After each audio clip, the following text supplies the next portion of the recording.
Today's the day for a hearing over whether a gay judge can hear a case about marriage. It's also the anniversary of the ruling that ended the ban on interracial marriage. A Catholic adoption agency in Illinois is suing for the right to stop foster kids from going to adoptive LGBT parents.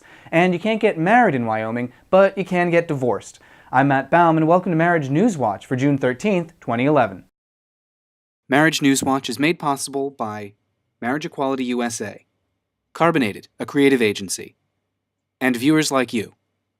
This is going to be a really quick episode this week because we're busy gearing up for the Prop 8 hearing on Monday. That's when lawyers will be presenting what The Atlantic called the worst legal argument of the year, in essence asking for a do-over because they didn't like that the federal district court found Prop 8 to be unconstitutional. The hearing comes just one day after the anniversary of Loving v. Virginia, the case that ended the nation's ban on interracial marriage. Late last week, Ted Olson and David Boies released this video about how that case has echoes in the fight for marriage today. Click on the video to watch. You should definitely see it if you haven't already. And if you have, see it again. Over on the other coast, we have just 1 week left to legalize marriage in New York. Republican Senator Greg Ball suggested that he would only support the measure if it carved out huge exemptions, in essence allowing anyone to treat married gay couples as though they're still single. Even if we lose in New York, and it's looking like we very well may, the fight's still far from over, with new allies joining us every day. Last week, Gawker announced that they'll hold a fundraiser for marriage on June 22nd, at which point we'll either be celebrating an amazing success or digging in to do it all again next year. I spoke to Gawker's Brian Moylan about the fundraiser. You can click over to the right to watch our full conversation. Here's just a quick excerpt. Polling right now shows us pulling ahead. Public support shows, people are generally in favor of marriage equality. But there's this frustrating problem of senators who are lagging behind still. Why do you think that is? Why aren't they catching up with public opinion?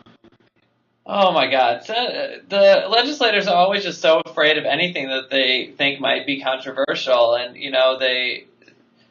I think that in the case of this, as in many things, that they're afraid that something horrible is going to happen if they support gay marriage, I guess. I don't know. I'm not sure. I don't know what's up with these legislators. All I can tell you is I think it's pretty stupid that if, a majority of the people want it, then they should, make it happen. In Illinois, Catholic Charities has sued the state in an attempt to preserve its discriminatory adoption policies. The organization wants the right to withhold foster children from gay parents, thereby preventing kids from finding supportive adoptive families. The city of Cambridge will begin reimbursing municipal employees who are forced to pay the federal gay tax. Even though those couples are legally married in Massachusetts, the IRS still treats them as though they're single. Cambridge is believed to be the first municipality in the country that will make up the difference. Support for marriage is growing in Wisconsin, with a new poll showing us just 4 points shy of majority support.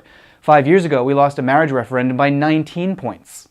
Two surprising legal headlines this week. A judge in Wyoming ruled that you can't get married in that state, but you can get divorced if you have a marriage from somewhere else.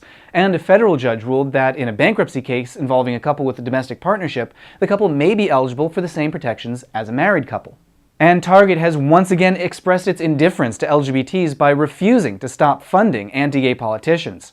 Target keeps claiming that they're an inclusive company, but they've abandoned their responsibility to help the community fight the anti-gay politicians that Target helped create.